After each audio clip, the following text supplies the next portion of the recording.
we ultimately got back to the same point, which is that if the Jets could run the hell out of the football and be physical up front and play good defense, like they're probably going to be 8-9 or 9-8. And especially if Fields can be the guy he was for the third of the season he played last year. They have an identity. I'm not going to act like we haven't been saying for a while it's almost impossible to win the NFL if you can't throw to win.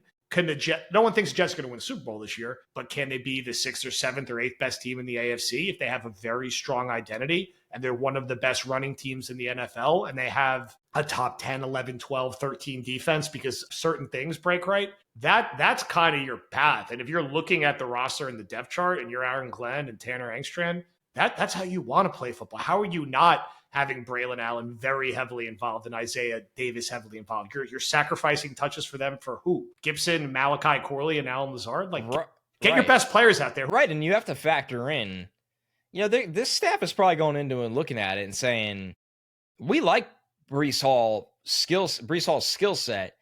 We have not seen that Breece Hall always looks like the same guy week to week on by the standards of an NFL season. He's obviously had serious injuries too, where they're probably trying to get the most out of that player.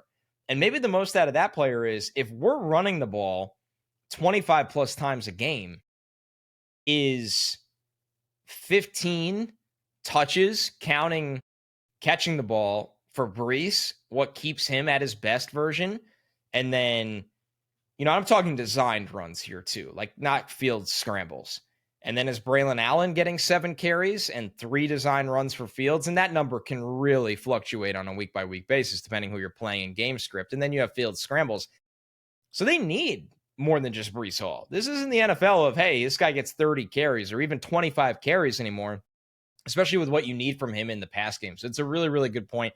I think going back to your point about, how, your episode with Aaron Schatz was received, or just the outlook on this team as a whole, because I get asked this all the time. I did Buffalo Radio today, and I love going on with those guys, and they're always curious, what's the internal expectations, the external expectations with the Jets. I think something, if you want to be glass half full and a little bit more optimistic, something that preseason analytics struggle to account for, or preseason win totals struggle to account for, is an offensive line making a step into being one of the better units in the conference. And there's a world for the Jets where by the end of the year, we could be looking at this offensive line and saying they're one of the better 5-man units in the AFC right now. And that's why they won 8 games, right? Because they have 2 franchise tackles, and the right tackle is a people mover in the run game.